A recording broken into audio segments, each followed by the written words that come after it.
জান্নাতে খাবারগুলো কে বানিয়ে দেবে? জান্নাতে খাবারগুলো মাশাআল্লাহ, মানুষের কিন্তু আগ্রহ আছে জান্নাত সম্পর্কে। এটা ভালো, আলহামদুলিল্লাহ। এই ভাই আপনারা যে প্রশ্ন করতেছেন এটা কিন্তু আমার খুব ভালো লাগতেছে, আগ্রহ আছে। জান্নাতের খাবারগুলো তৈরি করার কথা নেই, পরিবেশন করার কথা আছে। পরিবেশনের কথা আছে। পরিবেশনের কথা আছে যে পরিবেশন করবে হচ্ছে যে বিলদানু মুখাল্লাদুন, যারা চিরকিশোর। ও আল্লাহ, চিরকিশোর মানে তারা কিশোরই থাকবে, ছোট ছোট বাচ্চা আপনার সামনে ঘুরে বেড়াবে, আপনার কাছে যাবে। এবং এটার কথা আছে, আচ্ছা ছোট বাচ্চাদেরকে এই কাজ দিবে কেন? আরে মজার ব্যাপার তো এখানে, এটা তো সবসময় আলোচনা করা যাবে না, লাইভে আসছে এখন কেউ না, এখন আলোচনা করা যাবে। এটা স্বামী স্ত্রী যখন একসাথে থাকে তাদের প্রয়োজনও, আবার তাদের তো খেদমতেরও প্রয়োজন আছে। ওই সময় যে কোনো মানুষ তো গেলে হবে না।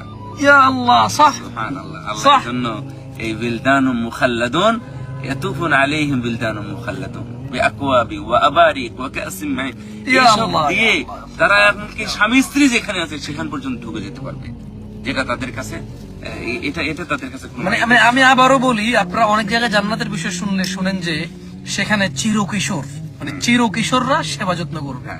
তো প্রশ্ন, ছোট মানুষ দিয়ে কাজ কেন করবে? কথা বোঝেন, জান্নাতে কিন্তু মানুষ শুধু জীবন উপভোগ করবে, মানে আর মরবে না মানুষ।